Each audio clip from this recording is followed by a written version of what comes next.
انہوں نے کہا بھائی سمجھاتے رہے, لیکن ان کا ایک مزاج ہے کہ بھائی اپنے لوگوں کو نا اپنے, وہ ابھی بیان میں بھی آیا نا کہ اپنے شاگردوں کو اپنی اولاد کی طرح سمجھو. اپنی اولاد کی بڑی بڑی غلطیاں بھی باپ کیا کرتا ہے کہ بھائی جب تک اپنا ہے تو کیا کرنا ہے, تربیت کی اصلاح کرنی. یہ کوئی طریقہ نہیں ہے نکالو نکالو نکالو. تو یہی انہوں نے سکھایا کہ اپنے شاگردوں کو اپنا سمجھو بھائی. جیسے اپنے بچے کو اگر لطیفے زیادہ سنا رہا ہے تو گھر سے ٹھڈا مار کے کون نکالتا ہے کہ لطیفے بہت سنا رہا ہے نکال دو. ہاں اگر خدا نہ خواستہ باپ کو باپ ماننا ختم کر دے یا کوئی اس طرح کے کوئی ہو تو پھر آگ کیا جاتا ہے. تو وہ ظرف ان کا بڑا ہے, تو ہم جیسے نالائق کو بھی انہوں نے برداشت کر لیا. تو اتنے بے شرم نہیں ہے میرے بھائی کہ ہم جامعۃ الرشید ان باتوں کی بیس پہ چھوڑ دیں. اور شیخ سے وہ لوگوں نے کمنٹس کیے ہوتے ہیں اب تو مفتی طارق مسعود کو جامعۃ الرشید چھوڑ دینا چاہیے. جامعۃ الرشید کا مقصد یہ ہوتا ہے کہ مفتی پھر نیچے لکھا ہوتا ہے اپنے شیخ کو چھوڑ دینا چاہیے. انشاءاللہ اللہ زندگی میں دنیا میں کبھی وہ وقت نہ لے کر آئے.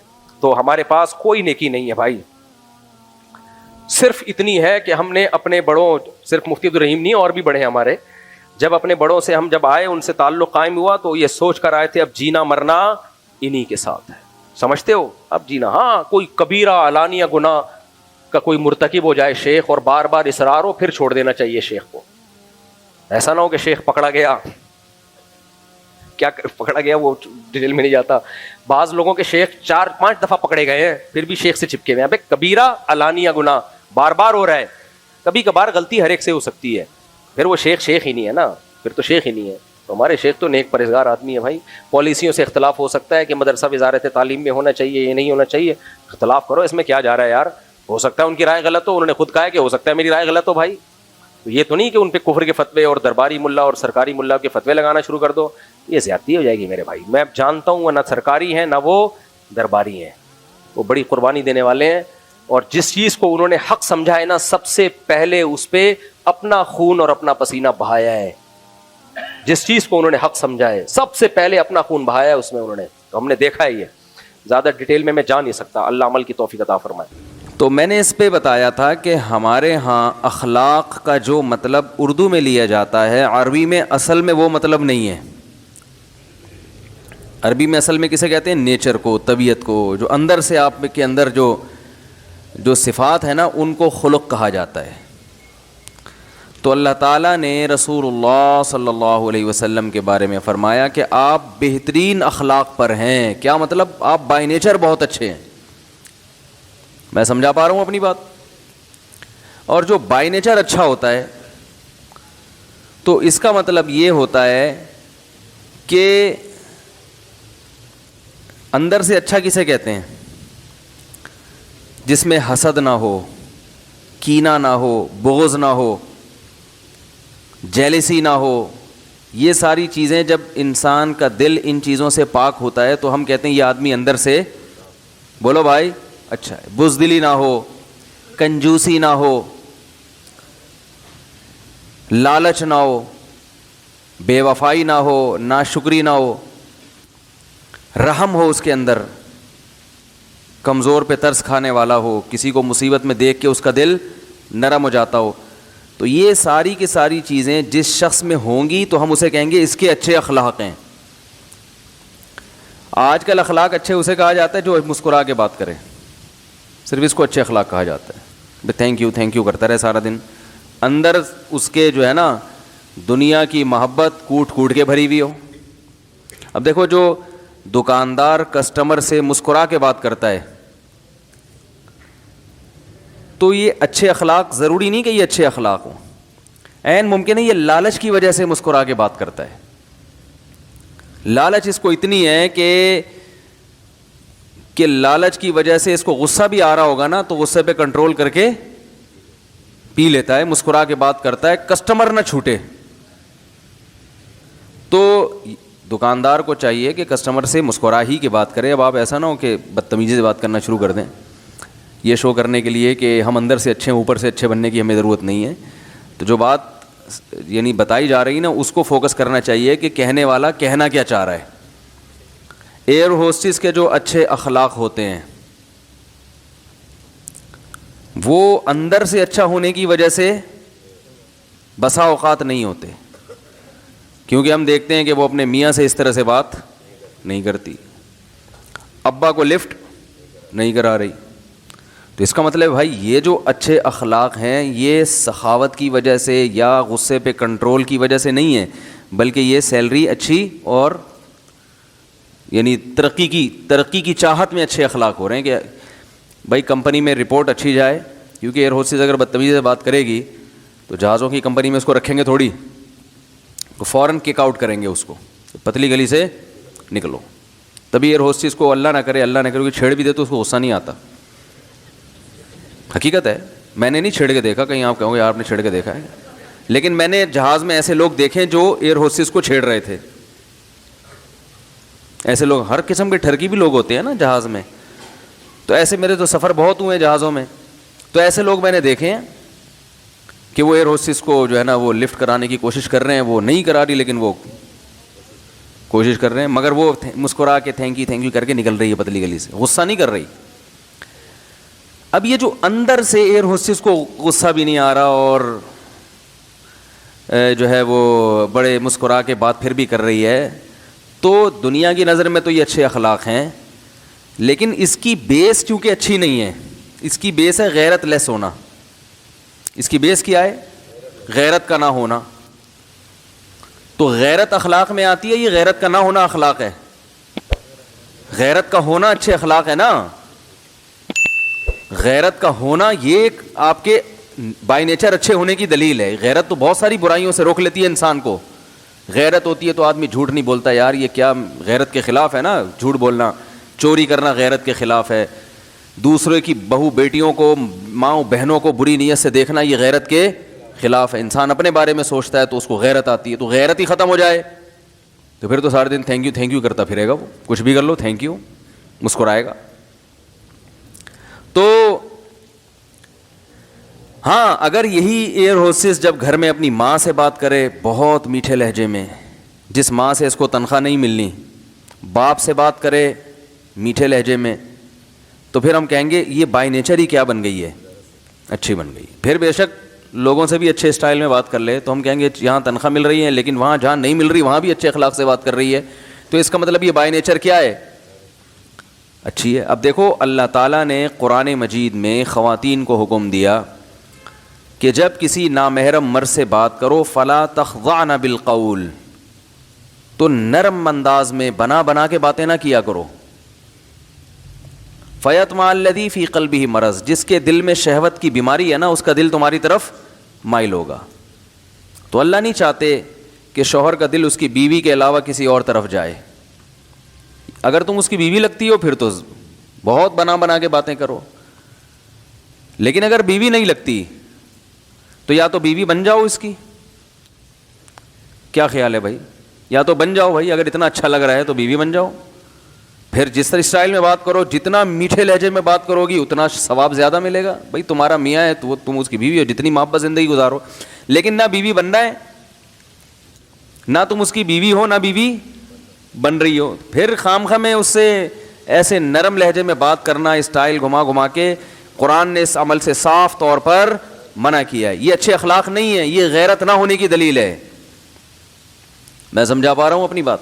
یہ اس کی دلیل ہے کہ آپ میں غیرت نہیں ہے. یہ نہیں کہہ رہا اسلام کے اس سے گندے طریقے سے بات کرو. بعض لوگ یہ سکھاتے ہیں خواتین کو کہ جب کسی مرد سے بات کرو تو ایسی تلخ آواز میں کہ ڈر جائے وہ, تو وہ پھر یہ ایسی چیز ہے نا کہ جس پر عمل ممکن نہیں ہے. قرآن نے یہ نہیں کہا کہ اس سے بدتمیزی سے بات کرو, کوئی نامحرم کا فون آئے تو بدتمیزی سے بات کرو. ہمارے استاذ نے کہیں بیان کیا خواتین میں کہ نا وہ بڑے کڑک تھے نا, تو انہوں نے بیان کیا کہ جب کوئی نامحرم سے بات کرو تو ایسے کرخ لہجے میں بات کرو کہ سامنے والا سمجھے کہ چڑیل بات کر رہی ہے. تو ایک آدمی نے مجھے بتایا, میں نے ان کی کسی مریدنی کو کسی بات کوئی فون کیا ہوگا, گھر میں کوئی مسئلہ ہوگا, کوئی کسی سے بات کرنی, تو انہوں نے فون اٹھا کے ایسے بدتمیزی سے بات کی, میں ڈر گیا. میں نے کہا یار اللہ خیر کرے, کوئی میں پتہ نہیں کوئی چور ہوں یا میں کیا ہوں. تو ایسا بھی نہیں ہے, نرم لہجے میں بات نہ کریں. جیسے بعض خواتین جو ہے نا وہ ایسا اسٹائل ہوتا ہے ان کا کہ یہ جو کنوارے چھڑے چھاٹ ہے نا یہ اسٹائل پہ ہی عاشق ہو جاتے ہیں. حقیقت ہے, وہ ہیلو ایسے اسٹائل سے نکالتی ہیں نا, جب فون اٹھائیں گی, بھائی گھر میں فون اٹھا لیا خواتین, وہ ہیلو ایسے بولیں گی کہ یہ فون پہ ہی چپک جائے گا, کڑا چھوڑے گا ہی نہیں فون. یہ دوبارہ بس باتوں میں لگ جائے گا. تو ان چیزوں سے معاشرے میں فساد پیدا ہوتا ہے, پاکیزہ معاشرہ وجود میں نہیں آتا. اللہ نے ایک نظام رکھا ہے بھائی, نکاح. بس عورت تک پہنچنے کا ایک ذریعہ ہے, وہ کیا ہے؟ بیوی بنا کے اس کی ٹینشن اٹھا لو, ساری زندگی کا خرچہ اٹھاؤ, اس کے بچوں کا خرچہ, جہیز میں سالے بھی ملیں گے, سسر بھی ملیں گے, ساس بھی ملیں گی, یہ ساری ٹینشن اٹھا سکتے ہو رشتہ داری کی تو ٹھیک ہے, نہیں تو کسی بھی نامحرم سے کسی بھی قسم کی دلچسپی لینا, لذت حاصل کرنا, چاہے اس کی آواز کے ذریعے ہو, چاہے اس کی تصویر کے ذریعے ہو, چاہے اس کے لباس کے ذریعے ہو, کسی بھی, چاہے وہ حقیقت میں کوئی عورت ہو یا اس کی تصویر ہو, ڈیجیٹل تصویر ہو یا پرنٹڈ تصویر ہو, کوئی بھی ذریعہ ہو, عورت سے مرد لذت حاصل نہیں کر سکتا.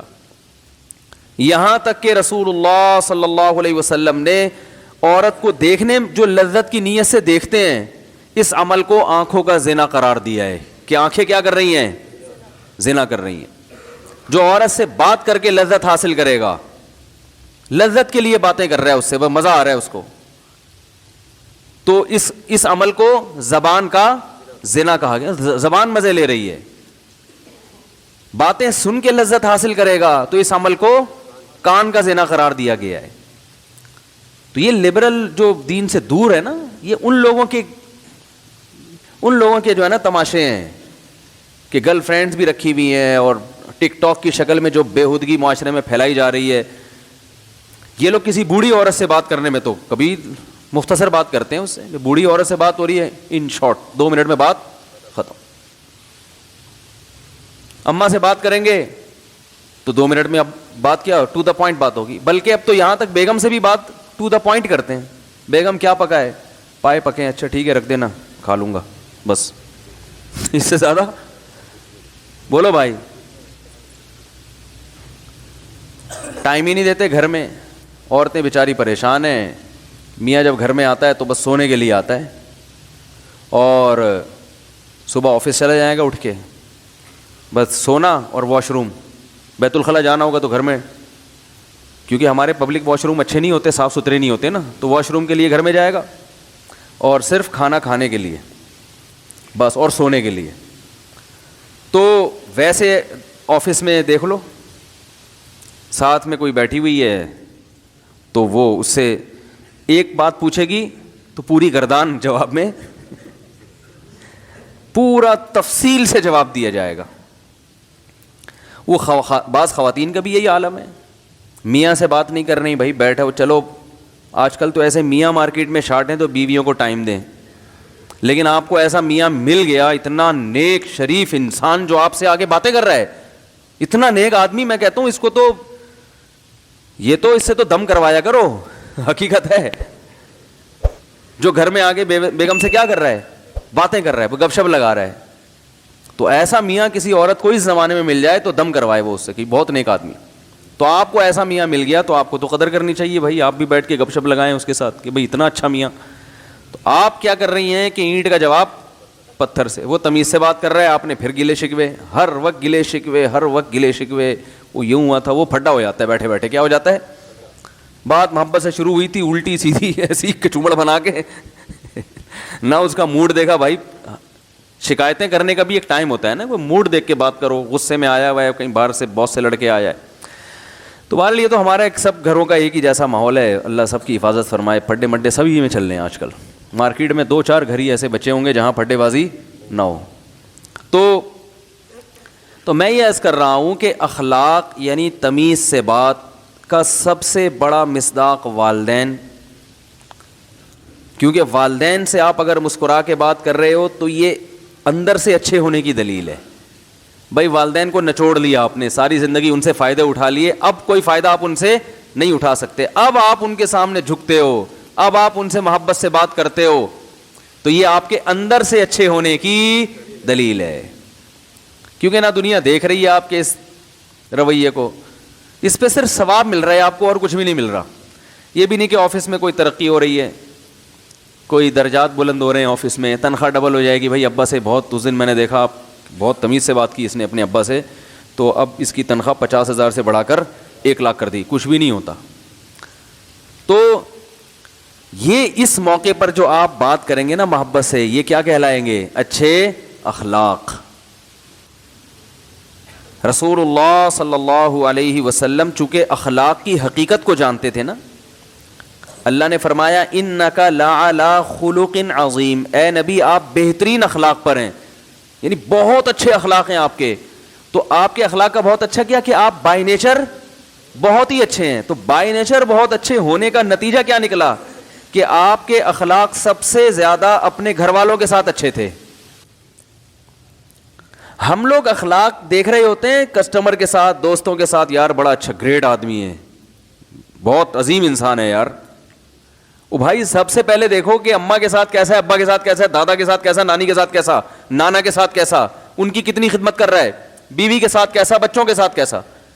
گھر میں آتا ہے چنگیز خان بن کے, گھر میں جیسے ہی آتا ہے بچے کانپنا شروع کرتے ہیں, ابا آ گئے ہیں, ابا کیا کریں گے. گھر میں آتے ہی بچے کیا کرتے ہیں, جب باپ گھر میں آ رہا ہے نا اور بچے خوش ہونے کے بجائے پریشان ہو رہے ہیں تو یہ ناکام باپ ہونے کی علامت ہے. یہ باپ کیا ہے؟ یہ ناکام باپ. یہ گھر تھانہ ہے جس میں ایس ایچ او صاحب کے آتے ہی ماتحت سارے ایک دم جو ہے نا وہ پریشان ہونا شروع ہو جاتے ہیں نا. تھانے دار کوئی آتا ہے سب بھاگتے ہیں نا, ادھر بھی چور ہیں. صحیح ہے نا. ان بھائی کو بہت ہنسی آ رہی ہے, مجھے ان کو دیکھ کے ہنسی آ رہی ہے. اچھا مذاق کر رہا ہوں, ناراض نہیں ہوئیے گا. تو کوئی زیادہ ہنس رہا ہو مجھے اچھا لگتا ہے وہ دیکھ کے, وہ اس لیے اچھا لگتا ہے کہ اس پہ بات نا بھرپور طریقے سے اثر کر رہی ہوتی ہے, تو اس کا اثر میرے اوپر بھی پڑتا ہے کہ یار کم از کم یہ دلچسپی سے سن رہا ہے. اور جو ایسے بت بن کے بیٹھا ہوا ہو نا, نہ رونے کی بات پہ نہ رو رہا ہے, نہ ہنسنے کی بات پہ ہنس رہا ہے, تو آدمی کہتا ہے تمہیں بیان سننے کے لیے ضرورت کیا تھی آنے کی یار, ضرورت کیا تھی آنے کی. وہ میں نے لطیفہ سنایا تھا نا 2 ہفتے پہلے بیان کیا, خواتین شادی میں جانے سے پہلے پورے ڈسٹمپر کے ڈبے خالی کرتی ہیں. تو یہاں کوئی بیٹھ کے زور سے کسی کو ہنسی آئی, تو وہ میں اپنے بیان میں نیچے کمنٹ دیکھ رہا تھا, ایک آدمی نے اس پہ لکھا میں جو ہے نا ہنس کے لیٹ گیا زمین پہ. تو ہنسنے کی بات پہ ہنسے, رونے کی بات پہ روئے. اور یہاں کوئی ہم ہنسانے کے لیے تو بیٹھے نہیں ہیں, یہ تو ایک اصل جو پیغام ہوتا ہے نا وہ ہوتا ہے. اگر یہ صرف ہنسنے ہنسانے کی محفل ہو پھر تو بھائی یہ کوئی کامیڈی شو زیادہ دیکھ لو, اس میں زیادہ ہنسی آتی ہے انسان کو. کوئی مزاحیہ فلم دیکھ لو جا کے. تو یہ جو میں ہنسا رہا ہوتا ہوں نا, یہ ہنسانا برائے ہنسانا مقصد نہیں ہوتا. مقصد یہ ہوتا ہے ہلکے پھلکے رکھ کر بات دل میں اتار دی جائے, ہلکے پھلکے انداز میں. کیونکہ آج کل اکثر خطیبوں کی زبان اتنی گاڑی ہوتی ہے, اردو اتنی مشکل ہوتی ہے, وہی پبلک کے سمجھ میں نہیں آتی. پھر وہ ایسا ڈرونی چیزیں دکھا رہے ہوتے ہیں. ایک تو گھر میں ویسے ہی ٹینشن میں, پھر مسجد میں آ کے بھی ٹینشن, ٹماٹر خریدنے گئے وہاں بھی ٹینشن. اب ٹماٹر تو ہر کھانے میں ڈلتا ہے نا. وہ سبزی لینے گیا ٹماٹر, وہ قیمت سن کے ٹینشن, پیٹرول ڈال رہے تو اس میں ٹینشن. اور کراچی میں تو سڑکوں کی الگ ٹینشن. بیان میں پہنچنا تھا, آدھے گھنٹے کا راستہ تھا, وہ سڑکوں کی وجہ سے 1.5 گھنٹہ لگا, تو اس کی الگ ٹینشن. تو میں یہاں بھی اگر جہنم کی وعیدیں سنانا شروع کر دوں گا تو لوگ تو مر جائیں گے بیچارے ٹینشن سے نا. تو میں کہتا ہوں یہاں ذرا ہلکے پھلکے انداز میں. میرے جب پہلے بیانات ہوا کرتے تھے, جو مجھے بچپن سے جانتے ہیں, تو جب میں 20-22 سال کا تھا نا, اس وقت جو میں بیان کرتا تھا بڑے جذباتی, رولانے دھلانے والے, جہنم, اور وہ بس لوگ بھی روتے تھے. تو اس کے بعد تھوڑا ہم نے کہا یار آرام سے, لوگ بیچارے نا ویسے ہی بڑی ٹینشن میں ہیں. جب سے شادی ہوئی تو پتہ چلا لوگ کتنی ٹینشن میں ہیں. اس وقت ہم بچے تھے, ہمیں پتہ ہی نہیں تھا کہ ٹینشنیں ہوتی کیا ہیں نا. شادی ہوئی تو مطلب یار بہت ٹینشن ہے لوگوں کو. تو کیا کہہ رہا تھا میں, جلدی سے بات سمیٹوں. ہاں, رسول اللہ صلی اللہ علیہ وسلم کے جو اخلاق تھے, قرآن کہہ رہے آپ سب سے بہترین اخلاق پر ہیں, سب سے بہترین. تو کیا مطلب آپ بائی نیچر سب سے اچھے ہیں, لہذا آپ کو جہاں غصہ آنا چاہیے آتا ہے, اور جتنا آنا چاہیے اتنا ہی آتا ہے. جہاں نہیں آنا چاہیے وہاں نہیں آنا. جہاں غصہ آنا چاہیے لیکن برداشت کرنے کا حکم ہے, وہاں آپ کو غصہ آتا ہے مگر آپ برداشت کر لیتے ہیں. تو یہ ساری چیزیں تبھی ہمیں لوگوں سے معاملات کیسے کرنے ہیں, یہ ہمیں محمد صلی اللہ علیہ وسلم کا جو طرز زندگی ہے نا وہاں سے لینا پڑے گا. ہم گوروں سے لے رہے ہیں یہ چیزیں بھی, یہاں مار کھا رہے ہیں. ہمیں یونیورسٹیوں کے جو پروفیسر جو مذہب مخالف ہیں وہ سکھا رہے ہیں اچھے اخلاق. تو معاملہ کیا ہو رہا ہے؟ خراب ہو رہا ہے. سمجھ رہے ہیں کہ نہیں سمجھ رہے؟ ہم فلموں سے اخلاق سیکھ رہے ہیں کہ ہیرو ہیروئن سے کتنی تمیز سے بات کرتا ہے, اس کے لیے جان دے دیتا ہے. پرسوں ہمارے کسی دوست نے یوٹیوب پہ ایک ویڈیو دکھائی مجھے کہ ایک صاحب کسی لڑکی کے عشق میں پاگل ہو گئے. اب پتہ نہیں وہ حقیقت میں پاگل ہوا ہے یا ویسے ہی کسی نے بنا لیا ہے. اس کی پرانی تصویریں دکھائیں کہ دیکھو کیسا ہینڈسم لڑکا تھا اور کسی لڑکی کے عشق میں پاگل ہو کے بیچارے کا کیا حال ہو گیا. تو نیچے لوگوں نے بہت ترس کھایا ہوا, ہائے سچے عشق کی تو اس زمانے میں قدر ہے ہی نہیں. یہ بھی لکھا ہوا تو لوگوں نے, سچی محبت کی تو قدر, یعنی اس کی جو گرل فرینڈ ہوگی اس کو تانے دے رہے ہوں گے, اتنا سچی محبت کرنے والا آدمی تم اس کو چھوڑ کے چلی گئی. تو سچی محبت کی تو معاشرے میں قدر ہے ہی نہیں. حالانکہ یہ عبرت, اگر یہ واقعہ سچا ہے, واقعی کوئی پاگل واگل ہوا بھی ہے, یوٹیوب کا کوئی پتہ تو نہیں ہوتا کہ ویورز بڑھانے کے لیے کچھ بھی کوئی بھی پاگل کرائے پہ لیا یا کوئی عقل مند کرائے پہ لے کر پاگلوں جیسا بنایا. ابھی میں آ رہا تھا یہاں تو میں بتاؤں گا نہیں, پھر وہ جو پرینک جو بنا رہے تھے وہ بولیں گے مجھ سے آپ نے ہمارا راز فاش کر دیا, میں علامتیں نہیں بتاؤں گا اس کی. تو ایک وہ پرینک چل رہا تھا, مجھے نہیں پتا یہ کیا ڈرامہ ہو رہا ہے. ہم لوگ تو گاڑی میں آ رہے ہیں, تو ہمیں کہا نکلو یہاں سے, نکلو یہاں سے. ہم نے کہا کیوں نکلیں؟ کہہ رہے پیچھے کیمرہ لگا ہوا ہے, کوئی پروگرام چل رہا ہے. ابھی عصر کے بعد کی بات ہے. تو میں نے دیکھا ادھر کیمرہ لگا ہوا ہے, ادھر کوئی ڈرامہ چل رہا ہے, کوئی پرینک چل رہا ہے, مذاق. تو میں نے کہا یار یہ تو جس کے ساتھ ڈرامہ ہو رہا ہے اس کو پتا ہے کہ مجھے جب کیمرہ نظر آ رہا ہے تو اس کو نظر نہیں آ رہا. یعنی پرینک کا تو مقصد ہی یہ ہوتا ہے کہ کسی کے ساتھ مزاح کیا جائے, وہ سمجھے کہ حقیقت ہے, بعد میں اس کو کیمرہ دکھایا جائے نا کہ ہم تو مذاق کر رہے تھے. یہی ہوتا ہے نا, اٹ از کالڈ پرینک. لیکن میں نے کہا یہ تو پرینک کے ساتھ پرینک ہو رہا ہے. کیا خیال ہے؟ جس کے ساتھ ہو رہا ہے ساری دنیا دیکھ رہی ہے, ادھر کیمرہ لگا ہوا ہے. تو ہم نے کہا یار اتنا بھی دھوکہ ہوتا ہے, دنیا کو آپ یہ دکھا رہے ہو کہ جس کے ساتھ ہم یہ مذاق کر رہے ہیں اس کو نہیں پتا کہ کیمرہ لگا ہوا ہے, دنیا کو آپ یہ دکھا رہے ہو, لیکن حقیقت میں اس کو بھی پتا ہے کہ کیمرہ لگا ہوا ہے, تو وہ بھی ایکٹنگ کر رہا ہے, وہ بھی یہ شو کر رہا ہے جیسے مجھے پتہ ہی نہیں کیا ہو رہا ہے. تو یہ تو دھوکہ ہے نا, یہ تو جھوٹ میں آتا ہے بھائی.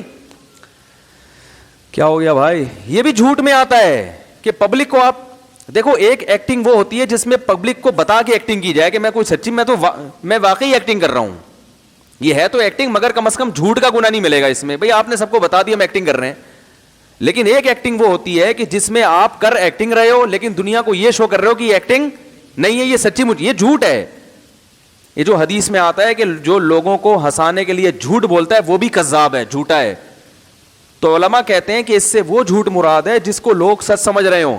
اگر کوئی فرضی قصہ لوگوں کو سنایا جائے اور لوگ اس کو فرضی قصہ ہی سمجھ رہے ہوں, جیسے حکایتیں ہیں سناتے ہیں عبرت کے لیے, وہ چیونٹی کا قصہ سنا دیا, شیر والا لطیفہ سنایا تھا نا میں نے, سنا دوں دوبارہ, کہ ایک شیر جو ہے اس کی شادی ہونے والی تھی. یہ جہاں سے میں نے بیان چھوڑا ہے نا وہاں سے شروع کرنا ہے, ایسا نہ ہو کہ قصے میں کہیں دائیں بائیں نہ نکل جائیں ہم.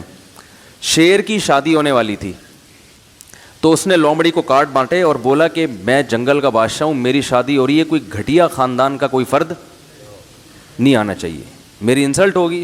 جنگل میں جو اچھی نسل کے جو جانور ہیں نا, اعلیٰ چیتا آ جائے, بھیڑیا آ جائے, ہاتھی آئے, اس ٹائپ کے جو اونچی خاندان کے لوگ ہیں بارات میں وہ آنے چاہیے.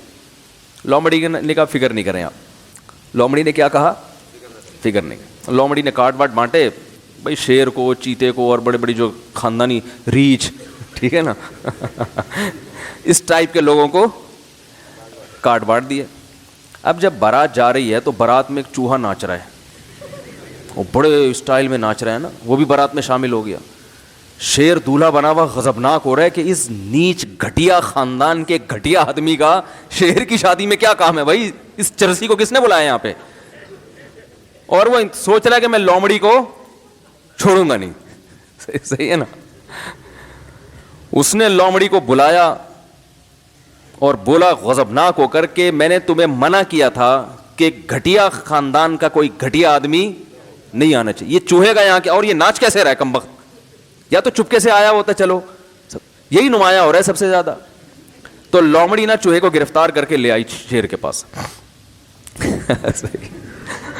لومڑی چوہے کو جب لے کر آئی ہے شیر کے پاس, تو شیر نے لومڑی سے کہا شرم نہیں آتی تجھے, میں جنگل کا بادشاہ, میری شادی میں تو ناچ رہا ہے, چوہا ہو کے ناچتا ہے, شرم نہیں آتی؟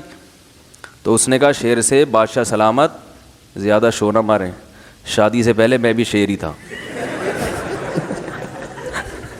ابھی پتہ چلے گا سب شیر ہی ہوتے ہیں پہلے, یہ بات کی لائف ہے. تو یہ کہاں سے بات آئی؟ ہاں, اب یہ قصہ سچا تھوڑی ہے بھائی, یہ سچا واقعہ تھوڑی ہے. شیر اور چوہے یہ کون سا کارڈ بٹتے ہیں؟ تو بعض لوگ اس کو بھی کہتے ہیں, حدیث میں آتا ہے جھوٹے قصے سنانے والا کذاب ہے. تو ایک صاحب نے میرے کسی بیان پہ بھی کمنٹس کیا ہوا تھا, یہ جھوٹے قصے سنا رہا ہے معاذ اللہ, ایسے فتویٰ لگایا ہوا تھا, یہ بھی جھوٹا ہے. تو حدیث کا مطلب علماء سے سمجھا کرو, خود سے فتوے نہ لگایا کرو. اس سے وہ واقعہ مراد ہے جو واقعہ جھوٹا ہو, لوگ اس کو سچا سمجھیں. واقعے کی اسٹائل سے ہی پتہ چل رہا ہے کہ بھائی ایک حکایت بنائی ہوئی ہے, فرضی کہانی بنائی ہوئی ہے. بعض دفعہ یہ فرضی واقعات عبرت کے لیے بتائے جاتے ہیں, کوئی مثال سمجھانے کے لیے, بعض دفعہ ہنسانے کے لیے, بعض دفعہ کوئی سبق ہوتا ہے, تو وہ اس میں داخل نہیں ہے. یہ تو ہر دور میں علماء سناتے رہے ہیں. ہاں, وہ واقعہ ہو جھوٹا, لوگ اسے کیا سمجھ رہے ہوں سچا, تو اس میں دھوکہ ہے. تو ایسے ہی جو پرینک ہیں, اس میں بے حیائی والا تو ویسے ہی حرام ہے پرینک, یا کسی کی ایسی بے عزتی کرنا کہ اس کی عزت کا جنازہ نکل جائے, یہ بھی حرام ہے. اور چھوٹا موٹا مذاق جیسے پرینک میں ہوتا ہے, وہ اس شرط کے ساتھ جائز ہے کہ وہ واقعی میں ہو. آپ نے پہلے سے جس کے ساتھ ہو رہا ہے اس کو بتا دیا کہ کیمرہ لگا ہوا ہے, اب وہ ایکٹنگ کر رہا ہے, لوگ اس کو اوریجنل سمجھ رہے ہوتے ہیں. تو یہ آپ لوگوں کو ہنسانے کے لیے جھوٹ بول رہے ہیں کہ نہیں بول رہے؟ لوگوں کے سامنے یہ شو کر رہے ہیں کہ یہ حقیقت میں ہے, حالانکہ وہ حقیقت نہیں ہوتی. تو اس اداکاری میں دوسری اداکاری میں فرق ہے, تو یہ ناجائز ہے. اگر آپ شو یہ کر رہے ہیں کہ یہ حقیقت ہے, تو وہ حقیقت ہی ہونی چاہیے پھر. تو میں آج حیران ہو گیا, وہ کیمرہ لگا ہوا ہے, میں وہاں سے گزر رہا ہوں, مجھے کہنا ہٹو بھائی جلدی سے آپ لوگ ہماری گاڑی کو نا, وہ لوگ کہہ رہے ہیں نکلیں جلدی سے. کیوں نکلیں؟ پتہ چلا کہ کسی کے ساتھ مذاق ہو رہا ہے, ادھر اتنا بڑا کیمرہ لگا ہوا ہے, ساری دنیا دیکھ رہی ہے, تو جس کے ساتھ مذاق ہو رہا ہے وہ بھی دیکھ رہا ہے. پہلے وہ پریشان ہوگا, پھر وہ اسے کہیں گے معافی مانگیں گے. تو یہ تو ڈرامہ ہے بھائی, یہ تو جائز نہیں ہے, یہ تو دھوکہ ہے لوگوں کے ساتھ. تو خیر, کیا بات کر رہا تھا میں؟ تو میں یہ عرض کر رہا تھا کہ رسول اللہ صلی اللہ علیہ وسلم کے جو اخلاق ہیں, قرآن سے پتہ چلتا ہے کہ وہ سب سے بہترین. کسی نے پوچھا کہ آپ کے اخلاق کیسے تھے, تو آپ نے فرمایا خلقہ القرآن, آپ کے اخلاق وہی تھے جو قرآن ہے. کیا مطلب؟ قرآن نے جتنے ہمیں احکامات دیے ہیں, تو تمام احکام کو نبی صلی اللہ علیہ وسلم فالو کرتے ہیں. تو اس سے اندازہ لگا لو آپ بائی نیچر کیسے ہیں. اس حدیث کا مطلب خوب سمجھیں. ہر وہ شخص جو قرآن کو فالو کرے, تو یہ نہیں کہا جائے گا کہ اس کے اخلاق قرآن ہے, بلکہ وہ شخص کے قرآن کے احکام اس کی نیچر بن جائیں, اس کی فطرت بن جائیں, اسے کہا جائے گا کہ قرآن اس کی نیچر بن چکا ہے. میں سمجھا پا رہا ہوں اپنی بات؟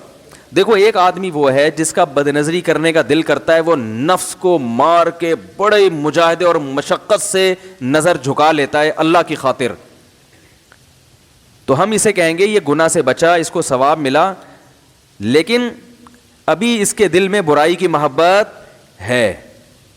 ایک وقت ایسا آتا ہے کہ انسان برائی سے بچتے بچتے بچتے بچتے اسے برائی سے طبعی نفرت ہو جاتی ہے, اس کی غیرت کے خلاف لگتا ہے اسے کہ میں غیر عورتوں کو دیکھوں, غیرت کے خلاف لگنے لگتا ہے.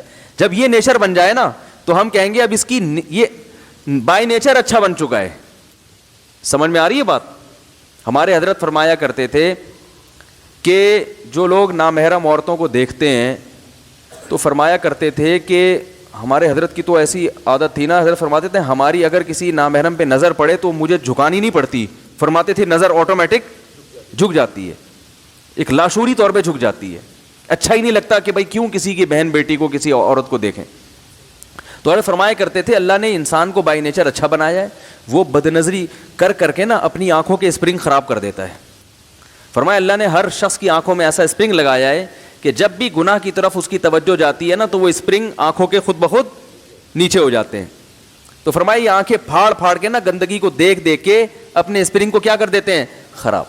دیکھو, شراب پہلی دفعہ ہر ایک کو بری لگتی ہے, بائی نیچر بری ہے شراب, شراب پیتا ہوا کوئی بھی اچھا نہیں لگتا, لیکن پینے والا پی پی کے اپنی نیچر کو خراب کر دیتا. پہلی دفعہ زنا کرنا بہت مشکل ہے, ضمیر ملامت, دل چاہنا ایک الگ چیز ہے, لیکن دل کی چاہت کے باوجود ضمیر اتنی ملامت کرتا ہے کہ انسان کے قدم پیچھے ہٹ جاتے ہیں, پیچھے ہٹ. دیکھو, کہیں کھانا رکھا ہوا ہو, آپ کو پتا ہے کہ مجھے اس کھانا کھانے کی اجازت نہیں ہے, آپ کو بھوک لگ رہی ہے, کھانے کا دل تو چاہے گا, لیکن ساتھ ساتھ ضمیر آپ کو روک دے گا. آپ کہے گا یار یہ میں کسی کا نوالا کیوں کھاؤں, تو کوئی بات نہیں, بھوکا رہ لے گا نا وہ.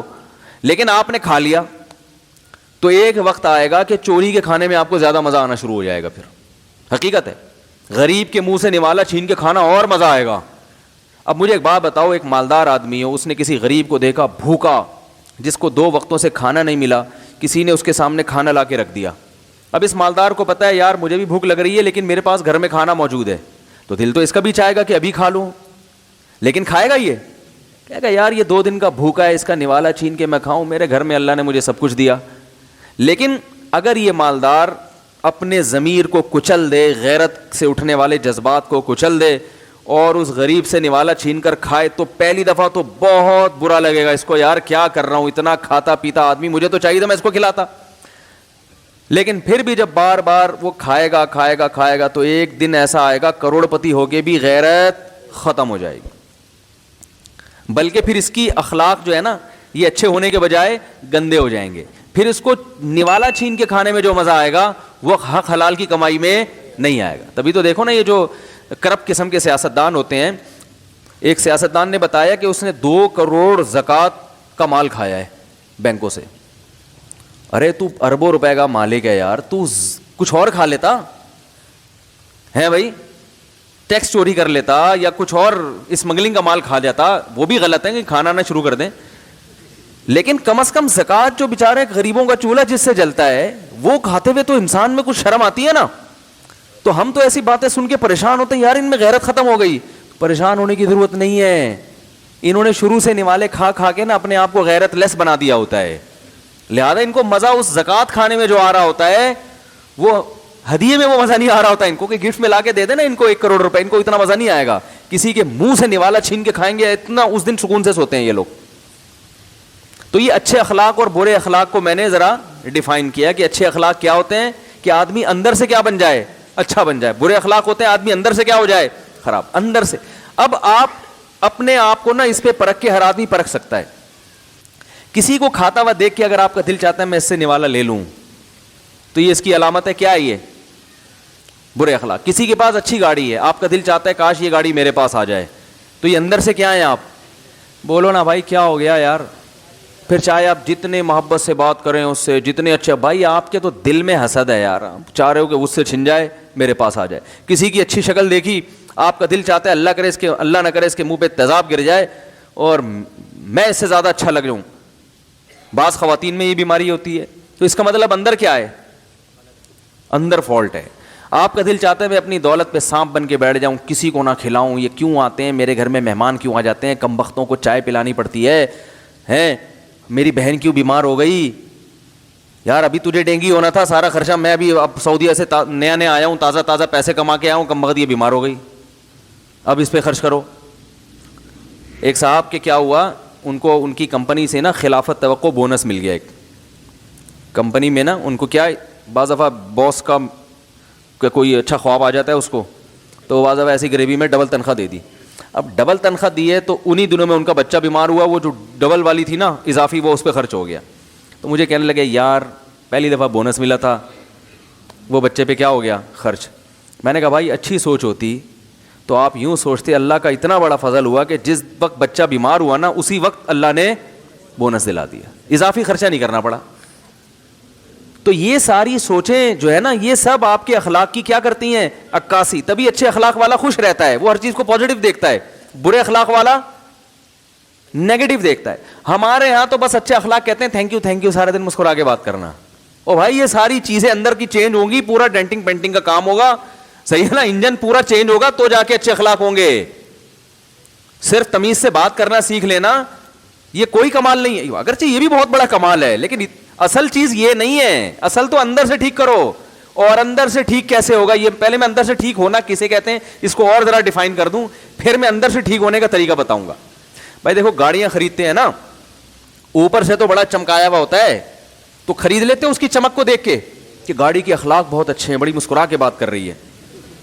بھائی جو گاڑی میں کلر اکھڑا ہوا ہو جگہ جگہ سے, تو وہ ایسا ہی لگتا ہے جیسے بدتمیزی سے بات کر رہی ہے, لیکن دیکھنے میں چمک رہی ہو گاڑی تو ایسا ہی لگتا ہے جیسے مسکرا کے. تو کیا محض اس بیس پہ گاڑی خرید لیتے ہیں؟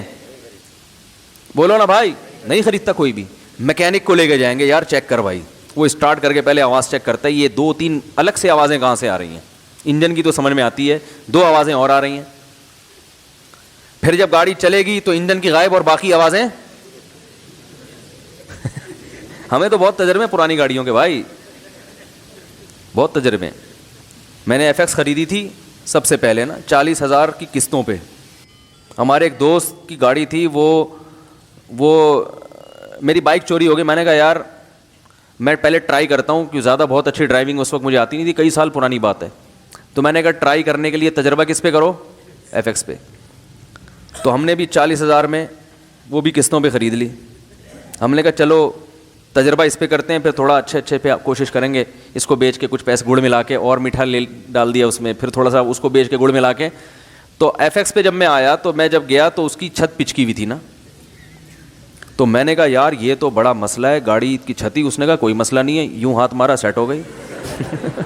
اس نے کہا ڈینٹنگ پینٹنگ کا کوئی کام ہے ہی نہیں, بہترین گاڑی ہے.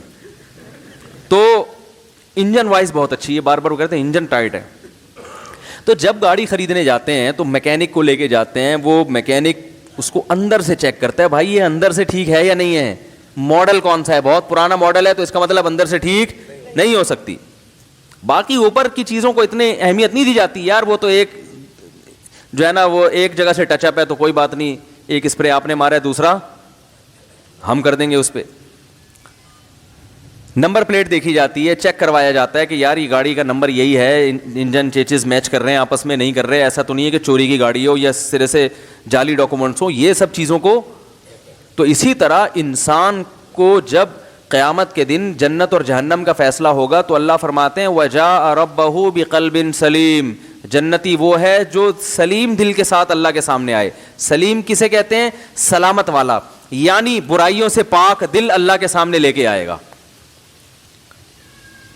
میں سمجھا پا رہا ہوں, برائیوں سے پاک دل, ایسا دل صاف ستھرا شیشے کی طرح چمک رہا ہو دل. ہمارے ہاں ظاہر کی اہمیت زیادہ ہے, اللہ کے ہاں اندر کی اہمیت زیادہ ہے. اندر کیا ہے آپ کے, تو دل ہونا چاہیے سلامت محفوظ. سلامتی کا معنی محفوظ ہو. جب ہم کہتے ہیں نا السلام علیکم, آپ پر سلامتی, کیا مطلب, اللہ آپ کو آفتوں سے سلامت رکھے, محفوظ رکھے. کہتے تم سلامت رہو تا قیامت رہو, کیا مطلب, آفتوں سے پریشانیوں سے محفوظ رہو. تو سلامت, سلیم کا مطلب ہوتا ہے آفتوں سے محفوظ. یہ نام بھی رکھا جاتا ہے اسی نیت سے کہ بھئی اللہ اس کو بلاؤں سے مصیبتوں سے کیا رکھے, محفوظ رکھے. تو وجاء ربہ بقلب سلیم, اللہ فرماتے ہیں جو اپنے رب کے پاس قیامت کے دن ایسا دل لے کر آئے گا جو برائیوں سے پاک ہوگا, تو ایسا شخص جنتی ہے. تو یہ ہے. اب برائیوں سے پاک ہونے میں کیا ہے کہ بھائی اندر حسد نہ ہو, بغض نہ ہو, ناشکری نہ ہو. جو آدمی ناشکرا ہوتا ہے وہ بھی برے اخلاق والا ہوتا ہے. جو ناشکرا ہوتا ہے وہ کیا ہوتا ہے, برے اخلاق. اب بتاؤ احسان سب سے زیادہ کس کا ہے, والدین کا ہوتا ہے نا, اساتذہ کا, والدین کا احسان ہوتا ہے. تو اس لیے اگر ان سے اچھے اخلاق سے بات نہیں کرتا تو اسلام کہتا ہے کہ یہ آدمی احسان فراموش ہے. بھائی وہ تم سے معاوضہ تھوڑی مانگ رہے اپنی خدمت کا, جو خدمت والدین نے کی ہے وہ تو قیامت تک آپ اس کا بدلہ نہیں دے سکتے. شکر کا تقاضا ہے, بات تو تمیز سے کر لو, لہجہ تو میٹھا کر لو. اگر آپ باپ سے تمیز سے بات نہیں کرتے, سارا دن دوستوں کو گلے لگائیں, سارا دن میٹھی میٹھی باتیں کریں ان سے, اللہ کی نظر میں آپ ناشکرے ہیں کہ جس کا سب سے بڑا احسان تھا آپ نے اس کی احسان فراموشی کی ہے. لہذا آپ اندر سے اچھے نہیں, اندر سے کیا ہیں, برے ہیں. بے شک منہ سے آپ کے پھول نکلتے ہو دوسروں کے سامنے. تو رسول اللہ صلی اللہ علیہ وسلم کے اخلاق چونکہ سب سے اچھے تھے, اس لیے آپ کا لب و لہجہ سب سے زیادہ میٹھا اپنے گھر والوں کے ساتھ تھا. سمجھ میں آ رہی ہے بات. امی دیکھو, بیوی اپنے شوہر کی تعریفیں اتنے آرام سے نہیں کرتی. کتنا اچھا آدمی ہو, بیگم یہی کہے گی ٹیڑھا میڑھا آدمی ہے یہ, عموماً سوائے ان عورتوں کے جو میرا بیان سن رہی ہیں. اسی وجہ سے یاد رکھو, یہ جو خواتین بعض دفعہ اپنے شوہروں پہ یہ لگا رہی ہوتی ہیں یہ برا ہے, یہ ایسا ہے, یوں ہے, تو فلانا ہے, تو لوگ فوراً کمنٹ شروع کر دیتے ہیں کہ یار یہ تو اتنا نیک سمجھتے تھے تو ایسا آدمی نکلا. تو جب تک دونوں طرف کی بات نہ سنا کرو, کسی پہ فتویٰ نہ لگاؤ. اسی طرح مرد اگر بیوی پہ الزامات لگا رہا ہے بعض دفعہ یہ ہوتا ہے جب میاں بیوی میں اختلافات ہوتے ہیں نا ہمارے معاشرے میں, تو ہر آدمی کو اپنی عزت بچانے کی فکر ہوتی ہے, کیونکہ انگلیاں دونوں پہ اٹھتی ہیں کہ دونوں اکٹھے کیوں نہیں رہے, تو ظاہر ہے نہیں رہے تو عین ممکن ہے ان میں ایک غلط ہو, تو ہر آدمی اپنی صفائی چاہتا ہے, وہ کہتا ہے یہ غلط, وہ کہتا ہے یہ غلط, تو اس میں نا لوگ پھر افراط و تفریط کا شکار ہو جاتے ہیں. تو اول تو یہ کہ کسی کو غلط کہنے کی ضرورت ہی نہیں ہے, لیکن اگر فتویٰ لگانا بھی ہے تو یک طرفہ بیان سن کے کبھی بھی فیصلہ مت کرو. یہ بہت بڑی غلطی دینداروں سے بھی ہوتی ہے. کوئی بھی میڈیا پہ آ کے بیان کرنا شروع کر دے نا, کوئی عورت آئے گی اپنے میاں کے خلاف, لوگ بھر بھر کے اس کے ایسا آدمی ہے, ایسا ظالم آدمی. او بھائی کیا دلیل ہے کہ یہ سچ بول رہی ہے؟ جب کسی کا دیکھو کسی کا کسی سے جھگڑا ہونا تو اس کے خلاف اسلام گواہی قبول نہیں کرتا. انہوں نے اگر میرے پیسے لے کے کھا گئے, یہ ساجد بھائی بیٹھے ہوئے نہیں, اللہ نہ کرے کھائے نہیں ہیں, اور انہیں کھا بھی اگر یہ کھا لے تو نکال بھی نہیں سکتے ہم ان سے, اس لیے ایسے آدمی کو تو قرضہ دینا ہی نہیں چاہیے. فرض کرو انہوں نے پیسے لے کے کھا گئے مجھ سے, اب کیا ہے کہ ایک آدمی آیا اور عدالت میں گیا, اور عدالت میں کہتا ہے جا کے کہ بھائی یہ آدمی میرا فلاں سے جھگڑا ہے, اور مفتی طارق مسعود صاحب گواہی دیں گے کہ یہ آدمی غلط ہے اور میں صحیح ہوں, تو عدالت میری گواہی کو قبول نہیں کرے گی. عدالت کہے گی ان کا تو پہلے سے آپس میں کیا چل رہا ہے, اسلام میں حکم ہے یہ کہ ان کا تو پہلے سے جھگڑا چل رہا ہے, اس نے تو اس کو برا کہنا ہی ہے. تو یہ اصول ہے شریعت کا کہ جس کا پہلے سے کسی سے جھگڑا چل رہا ہو تو ان دونوں کی گواہی ایک دوسرے کے خلاف معتبر نہیں ہے. تو اس لیے میاں بیوی کے جھگڑوں میں شوہر بیوی پہ الزامات لگا رہا ہو طلاق کے بعد, یا عورت لگا رہی ہو, کسی کی بات نہ سنو. بولے بھائی آپ کا آپس کا مسئلہ ہے, ہمیں نہیں پتا کون صحیح ہے کون غلط, علیحدگی ہو گئی, آپ کہیں اور شادی کرو, اس کو بولو تم کہیں اور شادی کرو. ایک دوسرے پہ الزامات لگانے کی ضرورت نہیں ہے. اور اگر لگانا ہے, تحقیق میں پڑھنا ہے, تو پھر دونوں طرف کے بیان سنو, اس کے جواب میں وہ کیا کہتا ہے یا وہ کیا کہتی ہے. یہ ہمارے معاشرے میں بہت بڑی برائی پھیل رہی ہے کہ جس کے ہاتھ میں میڈیا ہے وہ دوسرے کو ذلیل کر دیتا ہے. جس کے پاس اپنی بات کو دنیا کو پہنچانے کا ذریعہ ہے نا, بس وہ اس ذریعے کو استعمال کرے گا اور مخالف پارٹی کا بیڑا غرق کر دے گا. تو خیر, تو اب دیکھو کہ عام طور پر میاں بیوی میں جھگڑا چل رہا ہو نا, خاص طور پہ تو تعریفیں نہیں کرتے, اور لیکن نبی صلی اللہ علیہ وسلم کی جو ازواج ہیں انہوں نے ہمیشہ محمد صلی اللہ علیہ وسلم کی تعریف کی ہے, ہمیشہ. حضرت عائشہ سے پوچھا کہ رسول اللہ صلی اللہ علیہ وسلم کے اخلاق کیا تھے, آپ نے فرمایا قرآن آپ کے اخلاق تھے, جو قرآن میں اللہ نے حکم دیا وہ آپ کیا کرتے تھے.